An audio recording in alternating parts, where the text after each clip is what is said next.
Hello, everyone. Welcome to video 3 on our discussion of income and loss from property income. Um, we've just finished in the last video discussing interest as a deduction. We have more to discuss about dealing with interest or items related to loans and bonds. In the next video, we're also going to talk about how to recognize interest as an income. So let's get to those details.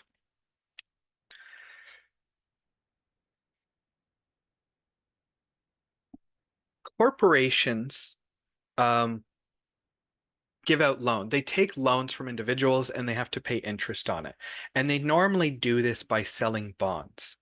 So at a given time in the market, investors expect to get a certain amount of money back on their income.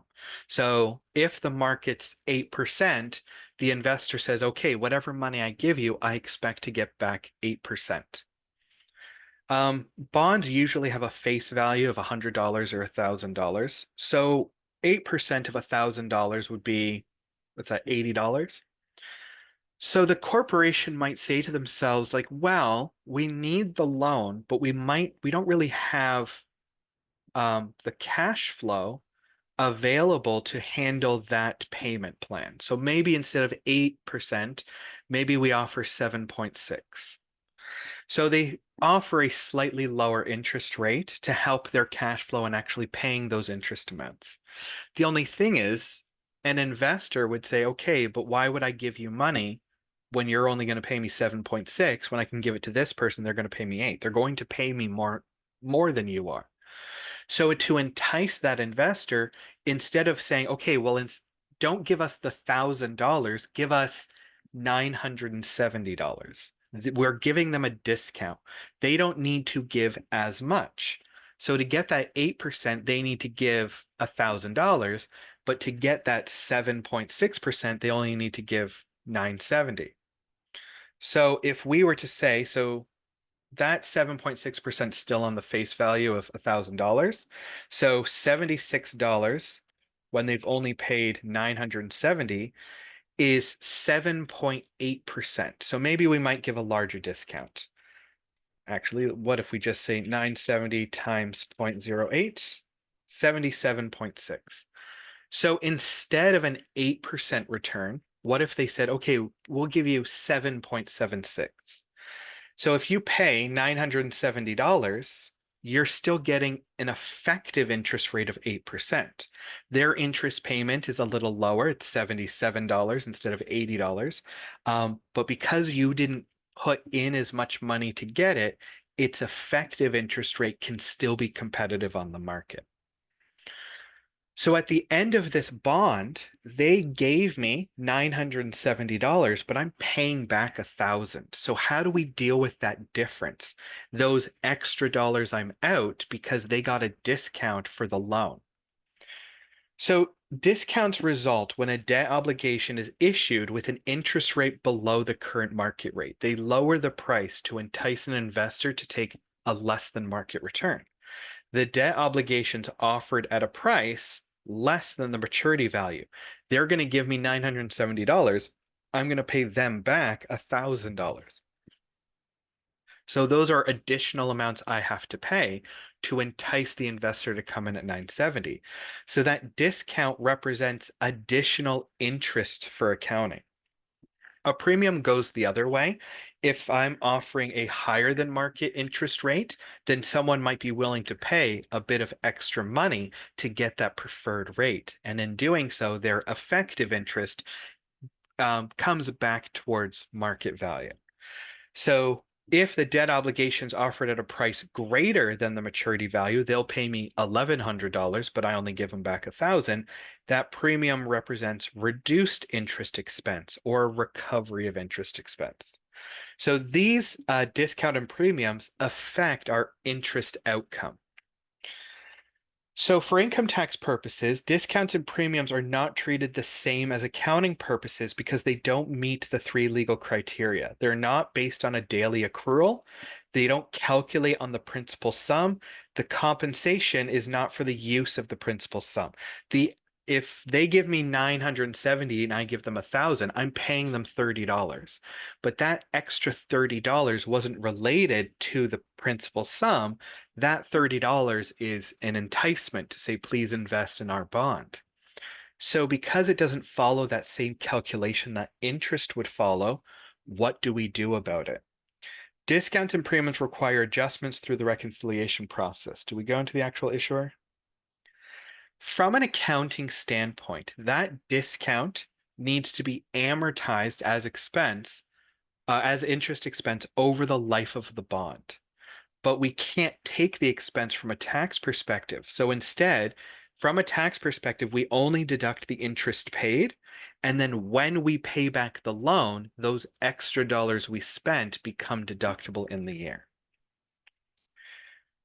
Tax Act 20 is a rule needed to allow interest deduction on full amount repaid on maturity, not the amount received. And Section 20, subsection 1F, excess of amounts paid to retire bonds over proceeds are fully deductible if bonds are issued at not less than 97% of maturity value, or effective yield is not more than 4/3 of stated rate.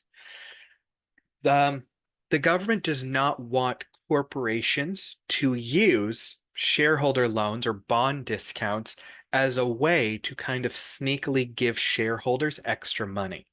So a shareholder says, well, instead of me loaning the company to try and get it off the ground, what if the company sells me a bond and I'll put in $900, but the bond's going to pay me back $1,000 or $2,000? That'd be a clever way to get money out of the corporation. So the government says, well, for the corporation to deduct those funds, the bond needs to be sort of comparable to the market.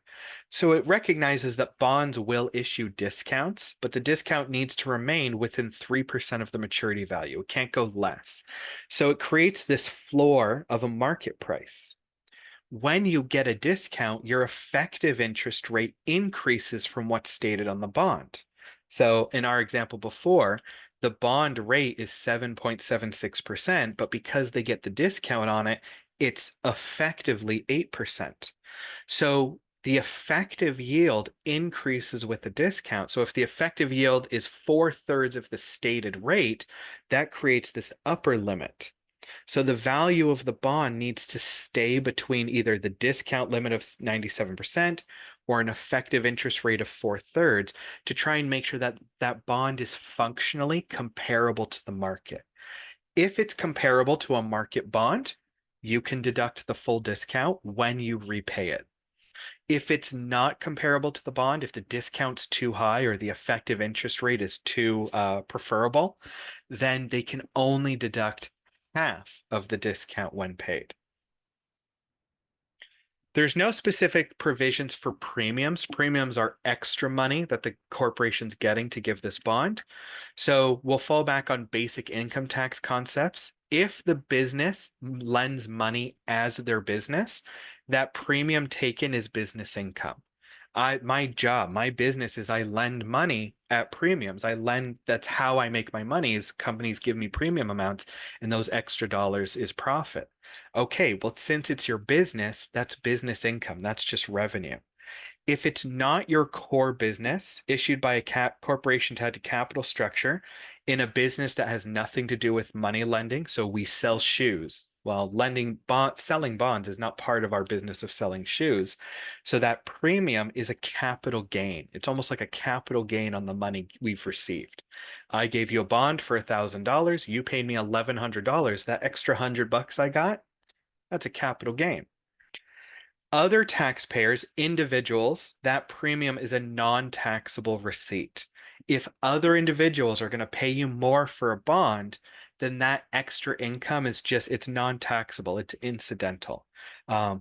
It also almost never happens. But yeah, premiums for corporations specifically, that additional amount is a capital receipt. Okay. Let's go through discount bond exercise, and then the next video we'll discuss interest income. On January 1st, 2025, Moreau Limited issues bonds with a maturity value of $1 million and a maturity date of December 31st, 2027. The bonds pay interest on December 31st each year at an annual stated coupon rate of 4%. The bonds are sold at 985,000 for an effective yield of 4.57%. So the total bonds for $1 million and they sold it for 985,000. So 985 divided by 1 million is 98.5%. So we're still above that 97% threshold. So our discount isn't too large. And we also, the coupon rate is 4%. So 4 times 4/3 is 5.3. So as long as the effective interest is lower than 5.3, then we're still in line with our effective interest rate. We haven't gone too high. So our effective interest rate is 4.75. We're on side. We're on side with our discount, on side with our effective interest, so we can fully deduct this discount when we repay the loan. The maturity amount is paid on December 31st, 2027. What are the income tax consequences related to this bond issue for each of the years 2025, 26, and 27? How would these income tax consequences differ from the information included in our accounting-based statements? So the coupon rate is 4%. So every year we have $1 million worth of bonds. We're paying 4%. So we have to pay $40,000 in interest each year. So from a tax perspective, annual deductions, $40,000. The maturity amount is $1 million, but we only got proceeds of 985. So in 2025, we paid $40,000 in interest. We'll deduct $40,000. In 2026, we paid $40,000 of interest. We'll deduct $40,000. In 2027, when the bond matures, we paid the interest of $40,000, plus we paid an additional $15 to pay off the loan. They gave us 985,000. We paid them back $1 million. So we paid an additional $15,000. So this interest, the interest paid is what's expensed in 25 and 26. In 27, we deduct the interest paid and the discount repaid. So in 2027, that tax year, we will deduct $55,000 for our interest expense. The bonds were sold over 97%. The effective interest rate's less than 4/3. The total deduction, 3 years of $40,000 plus our $15,000 deduction, is $135,000. Accounting treats this very much the same way. The only thing is the accounting treatment is to take that 15,000 and amortize it over 3 years. So from a tax perspective, we're deducting $40,000 each year, and then in the last year we deduct an extra 15. From an accounting standpoint, we have our interest we've paid plus the amortization of that 15,000 over 3 years, which is 5,000 per year. So every year our accounting statements will deduct $45,000. $45,000 over 3 years is still $135,000. So at the end of the day, both the tax treatment and the accounting treatment will in effect deduct the same amount of expense, but the tax treatment backloads that expense to the end of the bond when you repay it, whereas the accounting treatment steadily expenses the full amount evenly over the 3 years. Okay, that is our discussion of premiums and discounts. In the next video, we'll discuss when we collect interest, how do we include it in our income? Thank you for your time. See you in the next video.